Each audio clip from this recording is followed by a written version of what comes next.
कृष्णाय नमः। ओम वासुदेवाय नमः। ओम परमात्मने नमः। ओम राधावल्लभाय नमः। ओम गोविंदाय नमो नमः। ओम कृष्णाय वासुदेवाय हरे परमात्मने प्रणतः कृष्णासाय गोविंदाय नमो नमः। मैं कृष्ण भगवान राधा रानी को कोट कोट प्रणाम करती हूँ, उनकी स्तुति वंदना करती हूँ और संसार के जितने हैं सबको जय श्री कृष्णा और राधा रानी। तो हम चलते हैं। हालांकि हमने कल से नया अध्याय शुरू कर दिया, इसलिए शुरू कर दिया कि वो थोड़ी सा फिर मन थोड़ा सा विचलित हो जाता है कि बार बार हम कहते हैं कि इंसान आगे जब नहीं बढ़ पाता है, बार बार वहीं घूम के आ जाता है, उसी चक्कर में फंसा रहता है। तो उसी चक्कर में फंसे फंसे क्या होता है कि अपने आप से ही मन कुछ कुंद हो जाता है। हालांकि देखो ये भगवान की चर्चा तो हमें जो है चाहे शुरू से हम फिर कर दें तो भी सही है, ऐसा कुछ भी नहीं है। लेकिन फिर भी थोड़ा सा जो है फिर भी जो है हमें अपने में थोड़ा सा वो होना चाहिए जो है। तो इसलिए हम जो है तो देखो ऐसी बात नहीं है कि हम जो जो पढ़ेंगे तो हमें ज्ञान ही प्राप्त होगा। अज्ञानी तो नहीं है, ज्ञानी तो प्राप्त होगा, लेकिन उस ज्ञान के लिए भी जो है हमें थोड़ा सा अपना मन भी थोड़ा सा बनाना रहना चाहिए, तो ये सब अच्छा होता है। वैसे हालांकि देखो ज्ञान तो हम कहीं से देखो विद्या अध्ययन करना, वेद शास्त्रों का अध्ययन करना तो हमारे लिए क्या है कि हम आगे बढ़ने में हमें परेशानी नहीं होती है, हमें ज्ञान रहता है कहाँ से कौन सा प्रश्न है, कैसा है, उस प्रश्न में क्या है, उस श्लोक में क्या है, भगवान शिव ने क्या, कृष्ण ने क्या उपदेश दिए, वो सब होता है। ये बात सही है, लेकिन फिर भी थोड़ा सा मन में शंका हो जाता है कि हम आगे बढ़ रहे हैं, लेकिन आगे तो नहीं बढ़ते, हम पीछे लौट जाते हैं आगे न बढ़ के तो चलते हैं।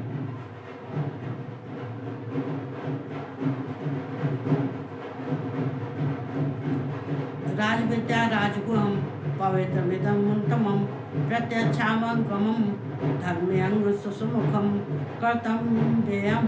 देखो कर्तम व्ययम, कर्तम व्ययम देखो भगवान कृष्ण बहुत अच्छा सुनाते हैं। वैसे हालांकि देखो ये जो है ये ज्ञान विज्ञान, ये विद्या, ये ज्ञान विज्ञान से भी ये विद्या क्यों बड़ी मानी जाती है, ये विद्या जो है ये राजा है।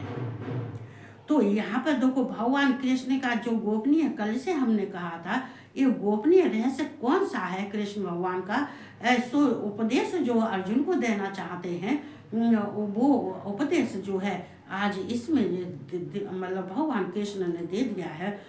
यह विज्ञान सहित, ये जो है यह विज्ञान सहित ज्ञान सब विद्याओं का राजा तथा सब गोपनीयों का राजा है।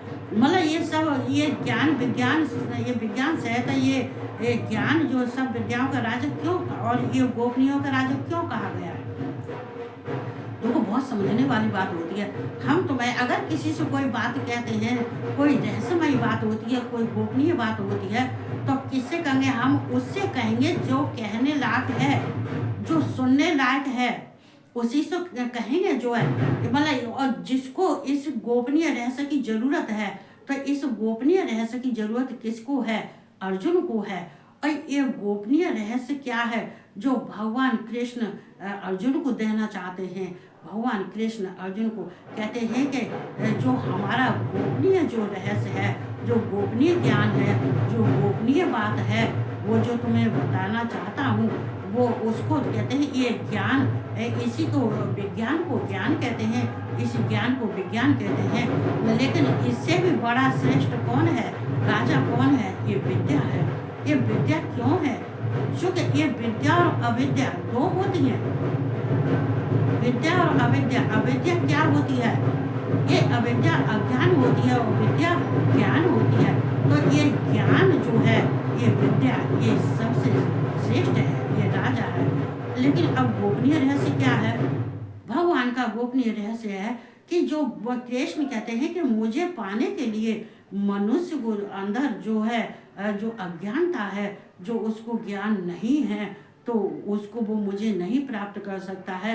ये अर्जुन, तेरे अंदर तो ज्ञान है। क्यों ज्ञान है? कि जो मैं उपदेश दे रहा हूँ उसको सुनने से तुझे और ज़्यादा ज्ञान हो जाएगा। जो कि ये मेरा रहस्य है कि जो मुझे तत्व से जानता है। अर्जुन, कृष्ण को कोई तत्व से नहीं जानता है। कृष्ण को तत्व से वो ही जानता है जो कृष्ण का भक्त है। लेकिन जो भक्त नहीं है तो नहीं जानता है। लेकिन फिर भी मैं तुझे वो बता रहा हूँ, भक्त भी नहीं जानता है इसको। चले आ रही है, पहले से ढोल इतने बजे हुए हैं कि ये दिमाग खराब हो गया।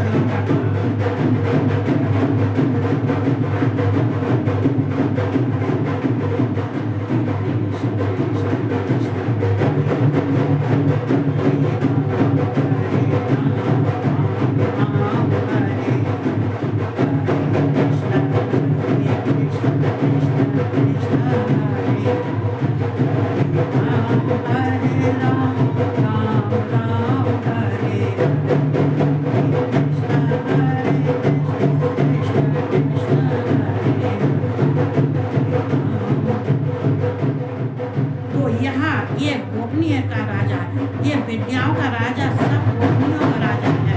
क्यों गोपनीय का राजा है?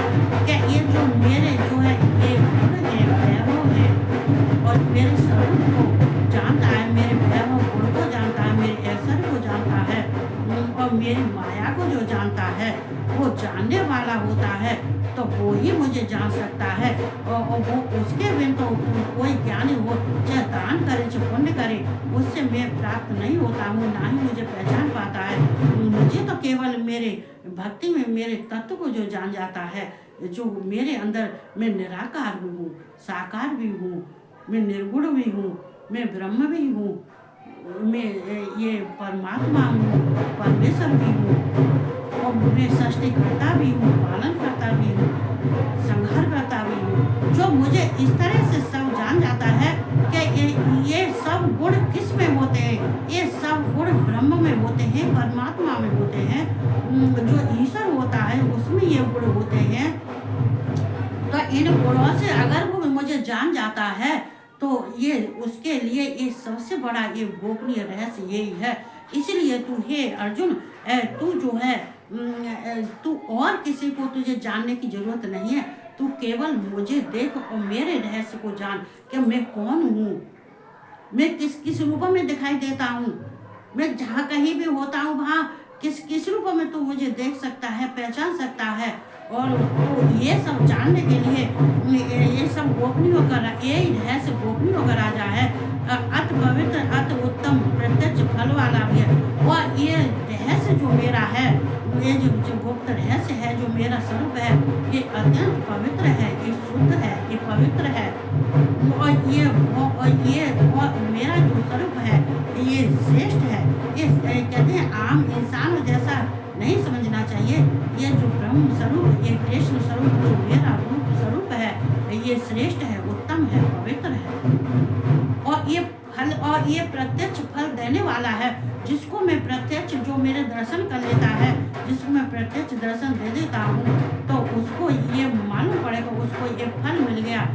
ये फल वाला गोपनीय रहस्य है, ऐसा वैसा नहीं है। क्योंकि ये देखो, फल तो सब चाहते हैं कि हमें भी फल मिल जाए, हमें भी फल मिल जाए, लेकिन तुम कृष्ण को तो नहीं जानते। कृष्ण कौन है, क्या है, इनके कार्य क्या है, ये इनके अंदर गुण क्या है, ये कैसे दिखाई देते हैं, ये सब तो नहीं जानते हो ना। तो धर्म युक्त साधन करने में बड़ा सुगम और अविनाशी है। कहते प्रत्यक्ष फल वाला धर्म युक्त साधन करने में बड़ा सुगम और अविनाशी है। मतलब ये सोचना चाहिए ये धर्म युक्त है, ये सनातन है, ये इनके द्वारा अगर हम कृष्ण जपने से, इनको रहस्य जानने से, इनके हमें जो इनके स्वरूप को जानने से, इनके गुणों को जानने के बाद में ये जो हम तक पहुंचने के लिए ये साधन है। और ये करने में, और ये फिर उसको लिए मेरे पास पहुंचने में उसको कोई कठिनाई नहीं होगी। ये बहुत सुगम आसान ये जो है उसके लिए मार्ग है। चूँकि ये मैं जो सबके लिए बहुत, भगवान कृष्ण कहते हैं मैं सबके लिए अति पवित्र हूँ, सुगम हूँ, अविनाशी हूँ, निराकार हूँ, निर्गुण हूँ, साकार हूँ। लेकिन जानने में कैसे आएगा? तो जानने में तभी आएगा जो मेरे स्वरूप का ये चिंतन करेगा, मनन करेगा, ध्यान करेगा। जब तुम कृष्ण का स्वरूप ही नहीं देखा तुमने, तो तुम किसका मनन करोगे, किसका चिंतन करोगे, किस स्वरूप का करोगे? और तुम जिस स्वरूप का करोगे उसी स्वरूप को तो उसी स्वरूप में तो भगवान को प्राप्त करोगे।